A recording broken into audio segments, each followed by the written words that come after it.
হঠাৎ বুকে ব্যথা অনুভব করায় অসুস্থ হয়ে পড়েছেন ঢাকাই সিনেমার চিত্রনায়িকা তানিন সুবহা। বর্তমানে তাকে রাজধানীর ধানমন্ডির একটি হাসপাতালে আইসিইউতে রাখা হয়েছে। তার শারীরিক অবস্থা সংকটাপন্ন বলে জানিয়েছেন চিকিৎসক।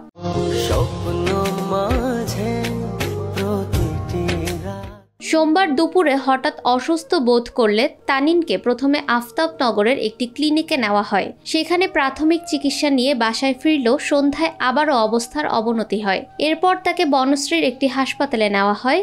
অবস্থার আরও অবনতি হলে দ্রুত তাকে ধানমন্ডির একটি হাসপাতালে ভর্তি করানো হয়, যেখানে তাকে সরাসরি আইসিইউতে স্থানান্তর করা হয়েছে। সবার সাথে আজকে একটা ইম্পর্টেন্ট কথা আছে।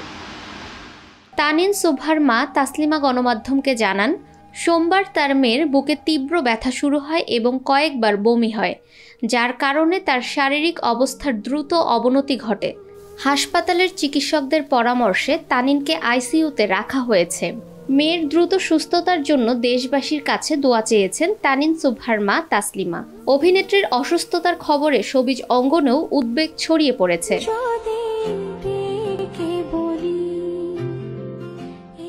2015 সালে আজাদ কালামের পরিচালনায় যমজ নাটকে মোশাররফ করিমের বিপরীতে অভিনয়ের মাধ্যমে তানিন সুবহার শোবিজ অঙ্গনে অভিষেক হয়।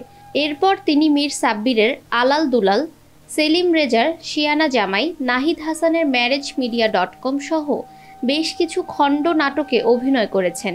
তার অভিনীত উল্লেখযোগ্য চলচ্চিত্রগুলোর মধ্যে রয়েছে অবাস্তব ভালোবাসা, মাটির পরী, স্বপ্নের সাথী, দেমাগ এবং তুই আমার সহ নানা মাধ্যমে কাজ করেছেন তিনি। ফাহমিদা বিনতে আনোয়ার, নিরপেক্ষ নিউজ ডেস্ক।